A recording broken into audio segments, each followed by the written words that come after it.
ವಾಲ್ಮೀಕಿ ನಿಗಮದ ಹಗರಣಕ್ಕೆ ಸಂಬಂಧಪಟ್ಟಂತೆ ಪ್ರತಿಪಕ್ಷಗಳ ಸದಸ್ಯರು ಸಾಕಷ್ಟು ಘೋಷಣೆಯನ್ನ ಮಾಡ್ತಾ ಇದ್ದಾರೆ, ಆರೋಪವನ್ನು ಮಾಡ್ತಾ ಇದ್ದಾರೆ. ಇದೇ ವಿಚಾರಕ್ಕೆ ಸಂಬಂಧಪಟ್ಟಂತೆ ಸಿದ್ದರಾಮಯ್ಯನವರು ಕೂಡ ಪ್ರತ್ಯುತ್ತರವನ್ನು ಕೊಡತಕ್ಕಂಥ ಕೆಲಸವನ್ನು ಇಲ್ಲಿ ಮಾಡಿದ್ದಾರೆ. ಇವತ್ತು ನಿಮ್ಮ ಪ್ರಶ್ನೆಗಳಿಗೆ ಉತ್ತರ ಕೊಡ್ತೀವಿ, ಕೂತ್ಕೊಳ್ರಿ ಸಾಕು.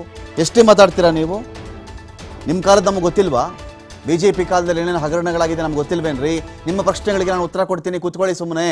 ಎಷ್ಟು ಅಬ್ಬರ ನಿಮ್ಮ ಥರ ಏರು ಧ್ವನಿಯಲ್ಲಿ ನನಗೂ ಕೂಗಕ್ಕೆ ಬರುತ್ತೆ, ನಾನು ಕಿರ್ಚಬಲ್ಲೆ ಅಂಥೇಳಿ ಮುಖ್ಯಮಂತ್ರಿ ವಿರುದ್ಧವಾಗಿ ಏರು ಧ್ವನಿಯಲ್ಲಿ ಮಾತನಾಡಿದಂಥ ಅಶ್ವಥ್ ನಾರಾಯಣ್ ಅವರಿಗೆ CM ಸಿದ್ದರಾಮಯ್ಯ ಅವರು ಒಂದು ಕಡೆ ಎಚ್ಚರಿಕೆಯನ್ನು ಕೊಟ್ಟಿದ್ದಾರೆ.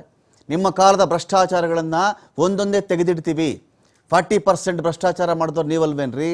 ಎಷ್ಟು ನಿಗಮಗಳ ಲೂಟಿ ಆಯಿತು ಗೊತ್ತಿದೆಯಾ ನಿಮಗೆ? ಹೇಳಲಾ? ಲೆಕ್ಕ ಕೊಡ್ಲಾ?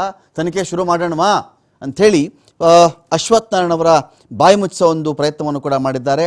ಹೇಡಿಗಳು ನೀವು, ಭಂಡ್ರಿದ್ದೀರಿ ನೀವು ಅಂತ ಕೂಡ CM ಸಿದ್ದರಾಮಯ್ಯನವರು ವಿರೋಧ ಪಕ್ಷಗಳ ಸದಸ್ಯರಿಗೆ ಎಚ್ಚರಿಕೆಯನ್ನು ಕೊಟ್ಟಿದ್ದಾರೆ.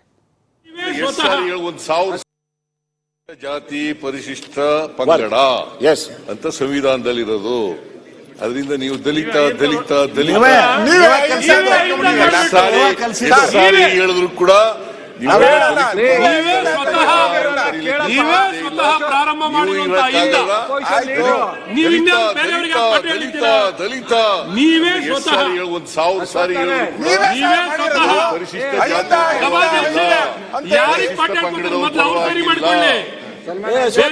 ಇವರ ನಡವಳಿಕೆಯಿಂದ ಇವರು ಅಧಿಕಾರದಲ್ಲಿರುವಾಗ ಇವರ ಕಾರ್ಯಕ್ರಮಗಳಿಂದ ಬಹಳ ಸ್ಪಷ್ಟವಾಗಿ ಗೊತ್ತಾಗ್ತದೆ.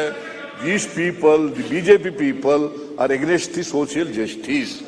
Against the social justice, Congress government, ಸನ್ಮಾನ್ಯ ಸಿದ್ದರಾಮಯ್ಯನವರು ನೀವು ಕೂತ್ಕೊಳ್ಳಿ. ಅಶ್ವಥ್ ಅವ್ರು ಮಾತಾಡ್ಲಿವ್ರೆ.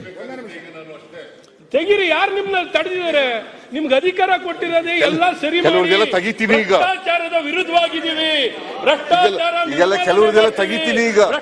ಯಾರ್ಯಾರು ಕಾಲದಲ್ಲಿ ಏನೇನು ನಡೆದಿದೆ ಅನ್ನೋದೆಲ್ಲ ತೆಗಿತೀನಿ ಈಗ.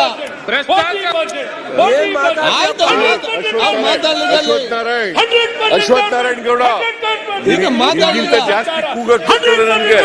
ನಿಮ್ಗಿಂತ ಜಾಸ್ತಿ ಕೂಗಕ್ಕೆ ಬರ್ತದೆ. ನಿಮ್ಗಿಂತ ಜಾಸ್ತಿ ಕೂಗಕ್ಕೆ ಬರ್ತದೆ ನನಗೆ. ನೀನು ನೀವು